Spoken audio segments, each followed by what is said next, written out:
This video is sponsored by Squarespace, the Nars Boater of website builders. However, where Boater retired before even the era of HTML, Squarespace is the next generation of website building, allowing you to put together a beautiful website, probably from the future, easily in the present, without a moment's hesitation. Putting together a stunning site so simply anyone, even a retired rugby player from the 80s, say, even someone that hasn't ever thought about making a website before, possibly you, could do it. Able to integrate storefronts, video, social features, members areas, anything you can dream of, Squarespace can let you build it and slap it on the internet with unbelievable ease. And if you want to save yourself some money in that process on that gorgeous website, please head to the shiny link in the description and use the offer code SquidRugby to save yourself some money. There's one phrase that follows everyone invested in sport. It's a phrase that can be anything. A doubt, a question of reassurance, a belittling beat, a phrase that taps from the outside at any emotion sport whiffs up. It's only a game.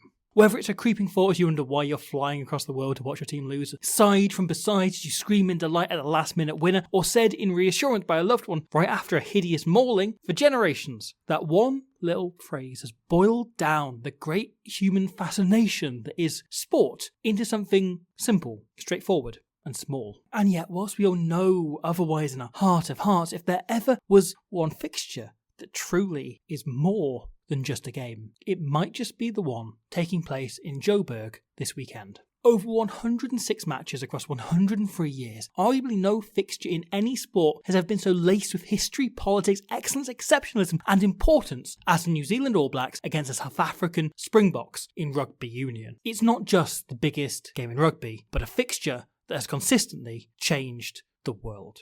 This is the story of 106 blocks of 80 minutes that shaped every hour in between for two nations for whom this clash meant the world. Despite falling in love with the game in 1861 and 1870 respectively, South Africa and New Zealand wouldn't meet for the first time until 1921. It's a collision course that felt written, pair on similar trajectories throughout their early rugby years. The sport arrived in both nations via education, a pupil and headmaster each bringing rugby back from trips to London. And in the early 1900s, both nations headed back that way, back from whence they came. The 1905 New Zealand team, one of the sport's most famous and important sides, arrived on the British Isles unfancied, expected to lose every game. They were a novelty act.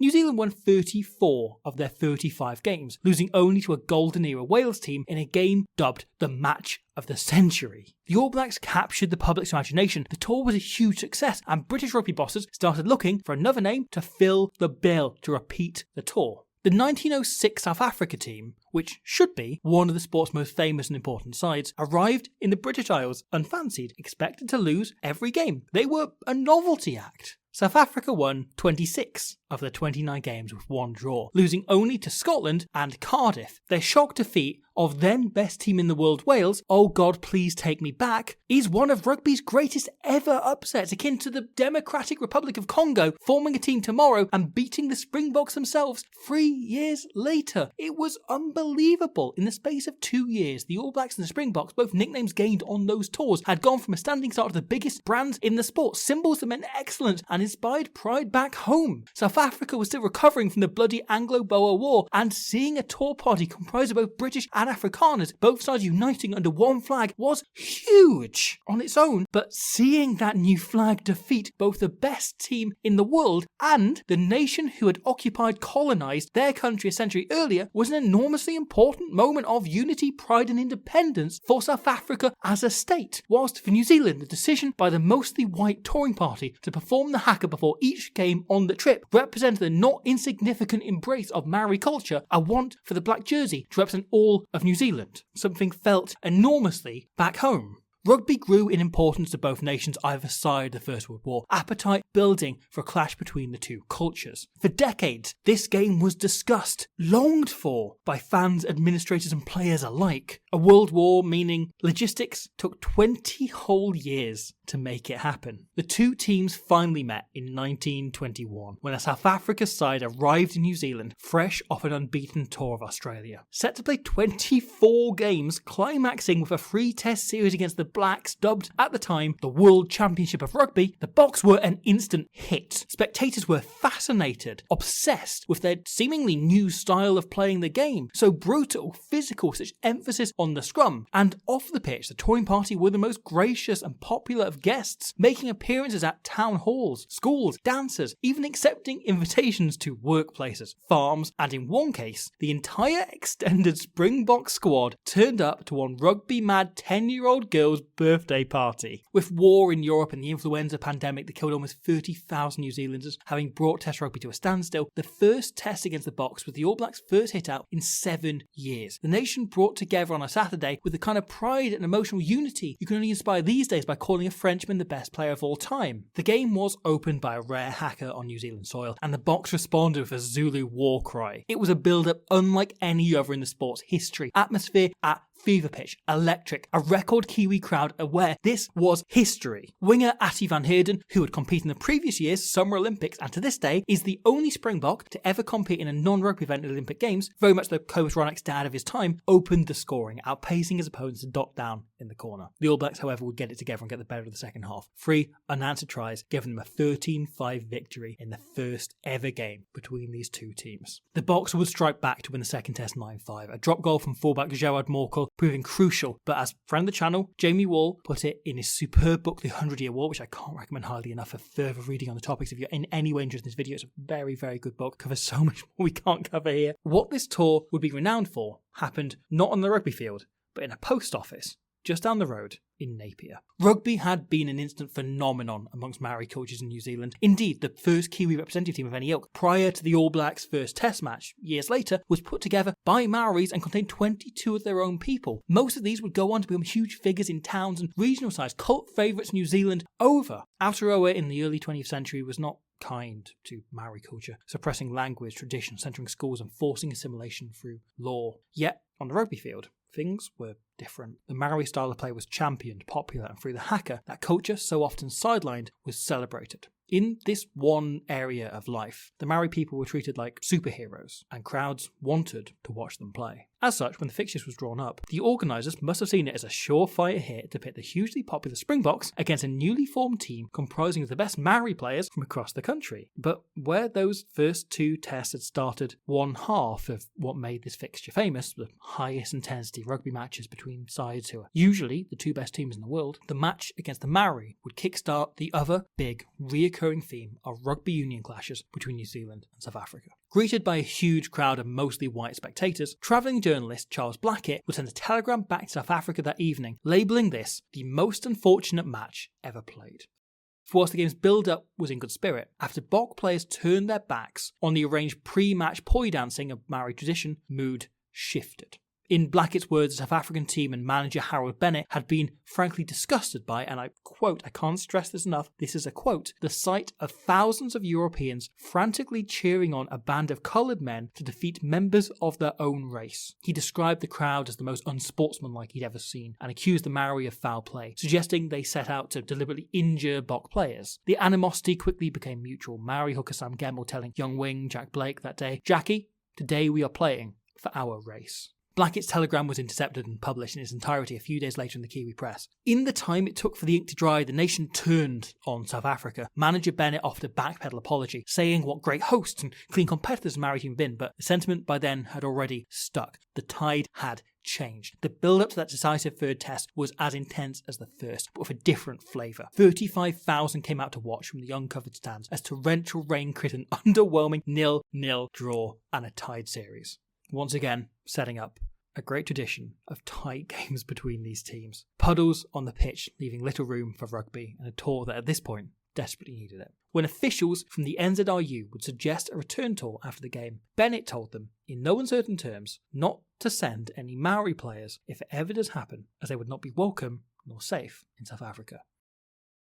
For 55 of the 103 years this fixture has been played, the NZRU listened to that advice, his words directly impacting selection for the first few tours the All Blacks made to South Africa. For the 1928-1949 and 1960 trips, the All Blacks left all Maori and non-white players at home. This would include the likes of then star player, the recently departed great of the game, Sid Going, future NSW president Brian Williams, and then captain Johnny Smith, who was dropped to comply with Bennett's demands in 1949 and never played for the All Blacks again. However, the discarding of an All Black captain was hardly top priority in South Africa at the time, as the previous year's general election had set in motion the creation of a policy that we now refer to as apartheid. Apartheid was the right of racism enshrined in law, racial segregation enforced and non-whites treated as second-class citizens. It was, much like the current rise of the alt-right, hatred and bigotry dressed up as policy, a fear of feeling empathy disguised as legitimate concerns. This only strengthened as the years went on and became the backdrop to the 1960 tour, the most controversial rugby has seen up to that point, as protests and debate hung louder than the rugby. The All Blacks' traditional trial match was abandoned after protesters stormed the pitch. 160,000 people signed a petition to abandon the tour, an incredible number in the pre-social media age. This was the 60s. Over 3,000 people marched on Parliament to demand a stop. The All Blacks plane was delayed hours after a phoned-in hoax bomb threat by protesters. The public backlash led to the NSW turning down tour after tour until, in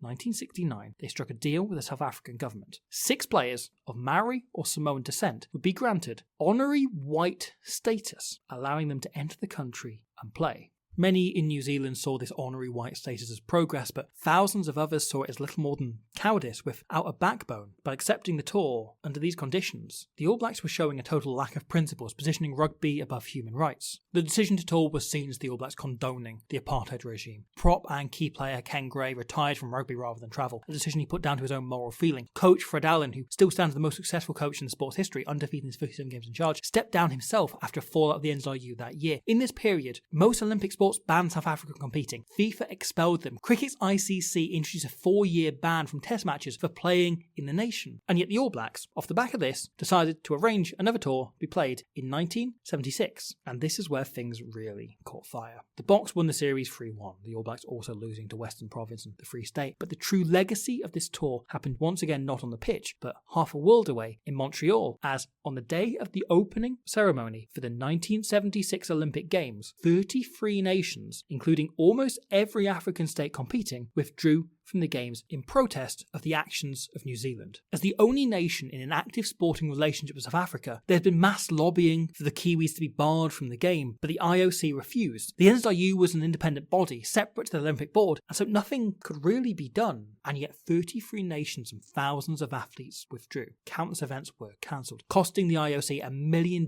in the first 2 days alone. Rugby wasn't present, yet it was the story. New Zealand's decision to tour had torn the world's biggest sporting event apart. The fallout from the tour led to Commonwealth countries coming together to sign what would become known as the Glen Eagles Agreement, barring all sporting contact with South Africa. In his book Goodbye to Glory that year, Kiwi journalist Terry McLean surmised this surely had to represent the end of rugby contact, sporting contact between the two nations for the foreseeable future, if not forever. And yet, the NSW made a decision that 5 years later threatened to instead tear apart New Zealand itself. The 1981 Springbok tour was a genuinely critical moment in both sporting and New Zealand history, and yet one that is still shockingly little known these days outside the two nations concerned. A moment in which rugby mattered, and a moment in which sport shaped the world. The Springboks had travelled over to play 16 games over just under 3 months, from July to late September. The tour was controversial when it was announced. Slid back from 1980 to 81 at the Prime Minister's request. The build-up to the tour was fraught, angry, and yet, when it came around, even the co-founder of resistance group HART, Halt All Racist Tours, Trevor Richards, said he was taken aback by the sheer scale of the backlash reaction. The tour was unlike anything New Zealand had ever seen before. Protests against became a daily occurrence, some as small as 50 people, but others reaching into the tens of thousands. In response, the New Zealand police were taught for the first time ever to use riot gear, armed for the first time in Kiwi history. Helmets, shields, batons given out, taught. 2 special riot squads were created. The result was bedlam. Officers fresh off lessons in how best to beat someone up, using their newfound knowledge on peaceful protesters, demonstrations turning into riots across the country in every major town and city. Tension went up and up every single day until on the opening day of the tour, roughly 150 protesters attempted to disrupt the opening match, only to be met with unheralded resistance. Hundreds of officers, armed for the first time in Kiwi history, barbed wire erected around the stadium in the days leading up, and bloody noses handed out to anyone who tried to do anything other than politely sit on the sidelines and applaud. And yet these protests would get the better of the same efforts come the second game in Hamilton just a few days later. Despite the presence of over 500 policeman officers, some 300 of the 5,000 plus demonstrators there that day were able to make it onto the pitch, causing these scenes. Fans eager for the game to go ahead threw bottles from the stands, rocks that they found, anything they could get their hands on. It caused a scene of mass violence on the pitch, the like only seen since in the Pro Day Duh. Around 50 were arrested, once again something only seen in the Pro Day Duh, but this wasn't enough to secure the game. The match was called up, something that has never happened in the Pro Day Duh, and it became a major talking point, a critical moment in Kiwi rugby history. And yet, somewhere, 7,000 miles away, and any number of years later, Nelson Mandela would describe hearing that game being called off from inside his cell in Robben Island as feeling like the sun had come out. To him, and the others locked up on the island, it was a sign that this world and this sport would not stand for what apartheid represented. It was a moment that proved that sport could create change. However, this wasn't the only moment from the year's test to hand Robben Island hope. For 1981 was also the year that Errol Tobias became the first ever black man to play for the Springboks, playing multiple games on this tour. Years later, Mandela would tell Tobias, hearing he'd been selected to play for the exclusively white team felt like seeing light for the first time after months of darkness. He loved a light metaphor. A further game against South Canterbury would be called off later in the tour, but perhaps the most iconic image of those 3 months came after Eden Park was put on total lockdown for the third test. Shipping containers were dropped around the perimeter, fences put up, an emergency exit created for players just in case, and yet there was one route the officials didn't follow. Quite an unusual feeling of tenseness because there is a light plane circling the ground and dipping in low and dropping things into the crowd. And those are the gestures from the crowd as the plane comes over yet again. There's the plane coming in very low over Eden Park. It seems to me to be just above the grandstand height. Flower bombs have landed on the field and are going to be cleared away as the All Black team comes on.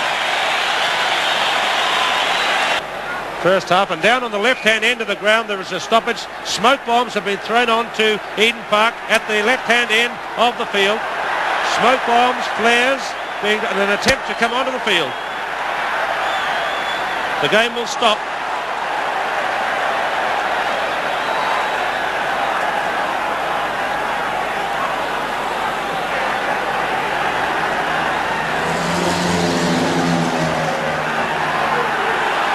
Flower bombs dropping onto the park. Flares dropping as well from... Are they coming from the sky or coming out of the crowd? Well, I think it's 6 of one and half dozen the other. Some of the flares have come from the number 3 stand, but others have been dropped from the plane that's flying round.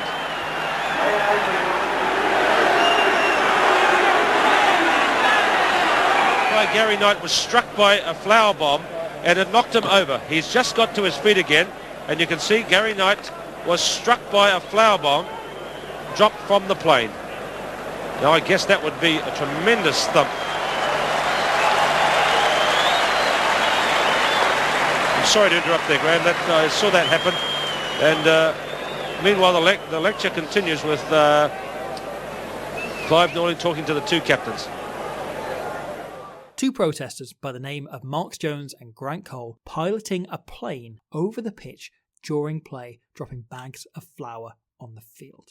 The now infamous flower bomb test is one of All Black Rugby's most famous days and a moment encapsulated a tour that prompted so much searching within the nation as well as overseas. John Minto, the public face of Heart and still a protester to this day, later said that the true legacy of the tour wasn't the message it sent to South Africa, but the conversation it started about race within New Zealand, particularly around the treatment of the Maori people against a backdrop of land seizures and oppressive laws. Historian Jock Phillips would later describe those 3 months in 1981 as the moment New Zealand became an independent Pacific nation instead of the Britain of the South Seas it considered itself previously. Apartheid would eventually be repealed piece by piece over the early 90s amid fears of a civil war. Mandela, released in 1990, would be elected the first president of South Africa in 1994, having been a direct part, alongside then head of state F.W. de Klerk, of negotiations with the IRB to stage the 3rd Rugby World Cup in the newly declared Rainbow Nation. In a now iconic speech, 5 years post-hence, looking back at that World Cup, Mandela would discuss how he felt sport had the power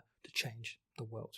In his words, sport is more powerful than governments in breaking down racial discrimination, and the 1981 tour and the backlash to it sowed a seed in his mind that became a genuinely critical moment in the history of South Africa as a nation. Before this, however, in 1992, Ellis Park, the same ground where the two teams will do battle this weekend, played stage for a game known simply as the return test. Having not played an official match since 1984, the South African national team started with the big one. The 92 test between New Zealand and South Africa would be the first played in post-apartheid South Africa, the first under the newly established SARU after the merger of the separate unions that governed rugby for black athletes and for white. Mandela's ANC party publicly supported the match and the Springbok team, far from a given, taking into account the history the Springbok badge had and the reputation it built up as a symbol of apartheid and oppression. The game itself was a belter, a high-scoring, intense, bruising encounter, eventually edged by 3 points by the All Blacks. A brilliant return that dispelled any fears the Boks might be undercooked after their spell in the wilderness. South Africa would travel to New Zealand for the first time since that 91 tour, a few years later, but with a very different atmosphere in the air.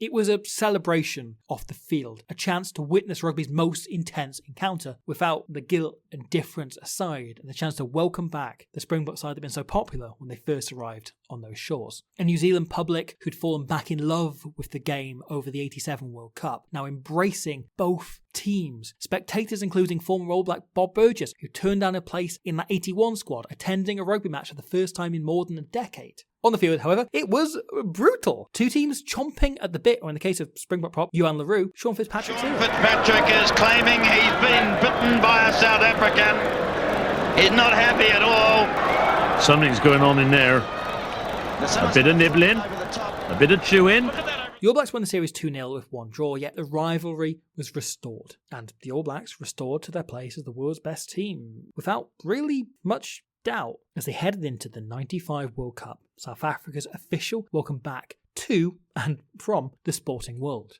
Because this wasn't just a rugby tournament, it was an opportunity inside and out. As Mandela would say in that speech 5 years later, nothing can bring the world together like sport, and this became a plan. Just as the 1906 team had sown seeds of unity, had looked to create one South Africa, a new nation worth loving, protecting and fighting, Mandela had a vision that this side, 89 years later, could be the same, but on an even grander scale. Having been viewed as that symbol of oppression and emblem of apartheid, it was only Mandela's judgment that prevented the Springbok logo and traditional green and gold colours from being rejected, rebranded, cast aside in 1994. Fully aware of how important this team, its paraphernalia, its logos, its jerseys were to white South Africans, Mandela sought to build a bridge, not brand new land, and bring everyone on board into the same place. He would become a public part of the build-up to the World Cup, telling the team during a visit to their training base that the entire nation, regardless of creed or colour, had adopted them as, to quote, our boys, our children,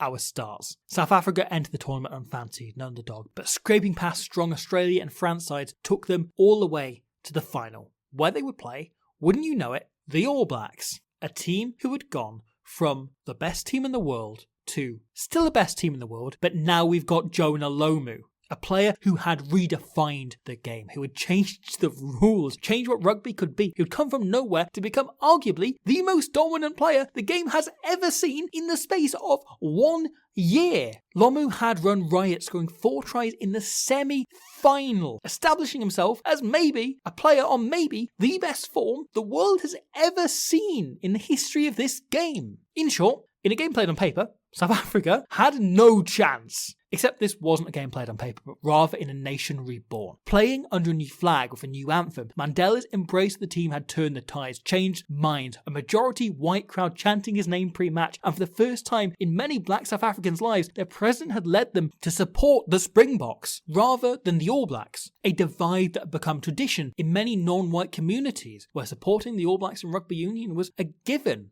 Just what you did because of what the Springbok represented. To the point that current Bok player Herschel Yankees grew up supporting New Zealand ahead of South Africa until he was a teenager.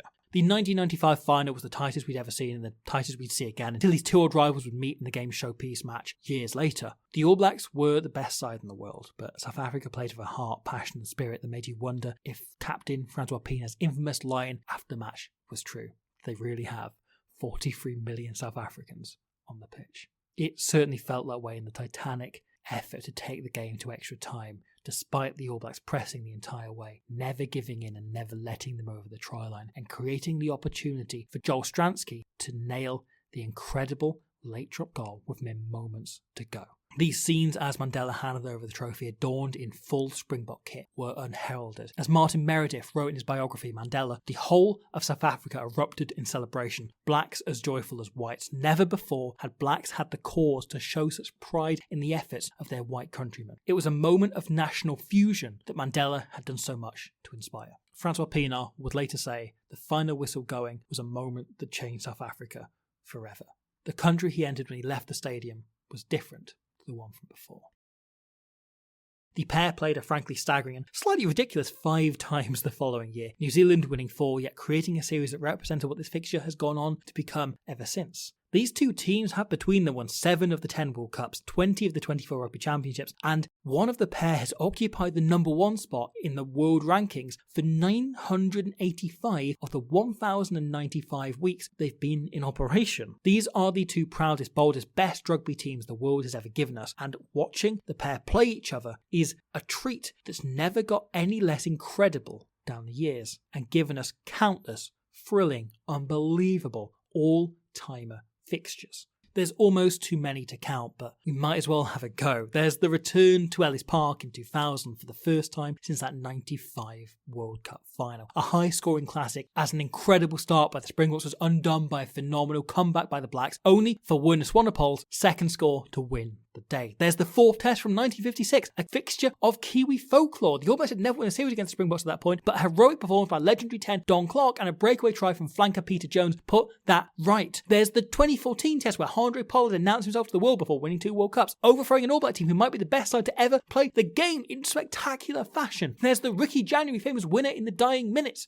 to secure their first win in Dunedin in over 50 years. Dan Carter's drop goal from the 2015 semi-final to put the All Blacks on course to become the greatest team of all time. The first test of that fated 81 tour as the Boks put pressure aside and produced a famous win, a game that deserves to be remembered in its own right as well as in context. There's the time a struggling Springboks revived themselves to smash the All Blacks in 2004 after a worst ever World Cup. There's Frans Steen's monster winning penalty in 2009, and perhaps my favourite standalone test from the time I've been running the channel, 2018, as the worst ever Springbok side put aside a hideous losing run which has included a 57-0 loss to their great rival to defeat the best ever All Black side in New Zealand for the first time in a decade, keeping up with them all the way and producing some heroic defence at the end to win it. It was a sliding doors moment that eventually led us to this, the last time these two teams met at the 2023 Rugby World Cup final. A second time they played out this fixture after 95.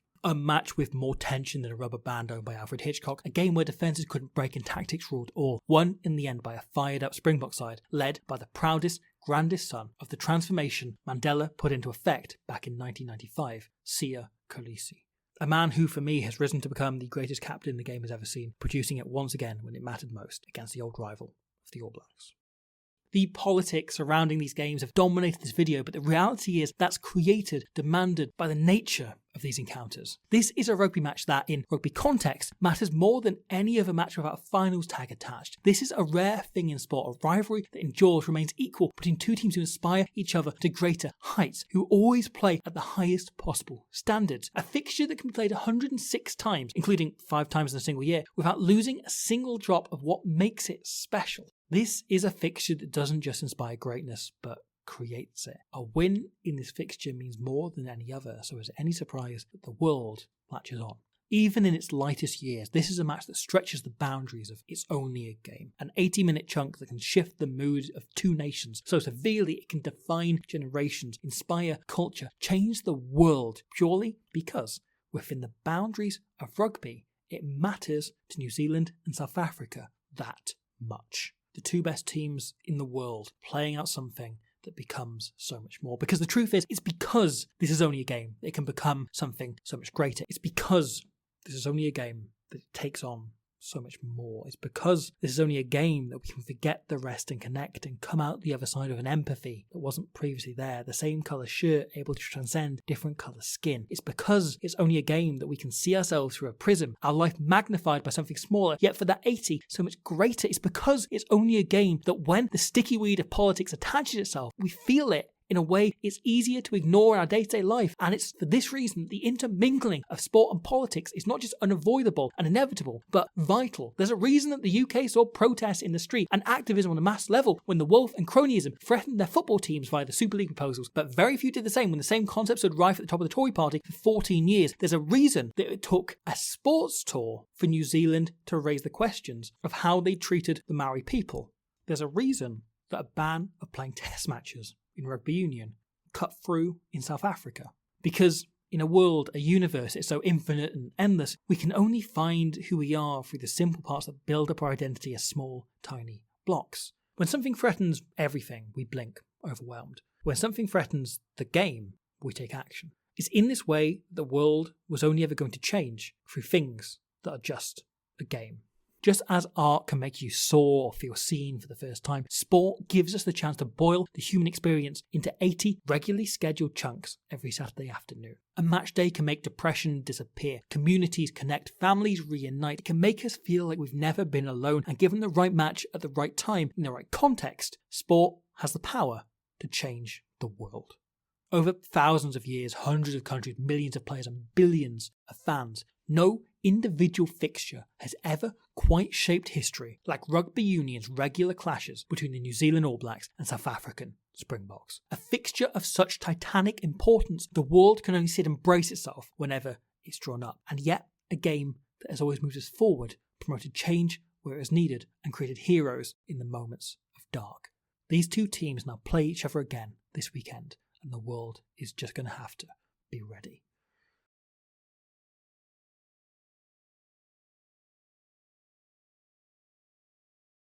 Thank you for watching that. I hope you enjoyed it. There is so much we couldn't get to. In the end, I decided to kind of try and tell a story directly through from the start of the fixture to kind of the modern day. So there's so much of the history of this fixture we couldn't even get in. Had to kind of skim over the 81 tour in the end. There's so much more we could have talked about there. The Cavaliers tour, when New Zealand sent an unsanctioned side out. Didn't get into. There's so many games we could have talked about very easily and in such detail. Didn't really get to any other fixture. You know, the Wales England video we did on a similar note, which is fun games that happened. This one becomes very different because there's so much that's happened. Like, as I say, I think it's the most important fixture in sport, never mind in rugby. I want to mention, if anyone does want any more, Jamie Wall's book, The 100-Year War, please have a look, enjoy it. It's fantastic. There's a bunch of other stuff out there as well. There's a few documentaries on the 81 tour as well, on the history of this fixture as well. There's loads you can go out and find as well. So please, I recommend going out and having a look, reading more on this, because there is so much more. There's individual books on the 81 tour, on the 76 tour as well. There's loads else on, 95, the infamous book. There's Invictus, the movie. There's a film called Uproar that just came out a few months ago, last year in New Zealand and Australia, and then just is now on Now TV and Amazon. People want to have a look for that. Fantastic movie about the 81 tour, about kind of kid during that. Please go and have a look around there. There's also other stuff, is there not? Yeah, I think we learned a lot from this video, mainly the fact that Francois Pienaar doesn't actually look like Matt Damon. Anyway, we've got a video on lineouts coming up. Yes. Very akin to the Scrum video that we did before, which is really exciting stuff. We'll talk to another expert on that. With former England lock and now England consultant, lineout man, George Cruz, which is fantastic. He was so great, so really much insight. Yeah, really great video that. Not to blow it home, he did most of it. New Zealand versus South Africa, the fixture we've just spent bloody ages talking about. That's coming up, so we're going to talk about that fixture in the present day. And also, speaking of fixtures that aren't in the present day, do you know what we should do? Do you know what the people really want? I know what they want. I think they want to hear about New Zealand versus Kazakhstan from the 2014 Women's World Cup, the opening fixture of that, which we've talked about for an hour and 20 minutes. That is available probably as you watch this. It might be a few hours after you've watched this that it becomes available. So that's available for you to watch. We're going through every single game of the 2014 World Cup. Podcast forms, please go and do a retrospective. Otherwise, please have a look around for some more of the stuff around this fixture. There's so much that's so interesting to read, and we'll see you in a few days' time for the review of the game coming up this week, and then on next Sunday for the line-out deep dive with George Cruz. I would call that rugby. Rugby. I said the dark-shirted boys were the Springboks. Gosh, they must all be Springboks. Forward. We must start scrumming.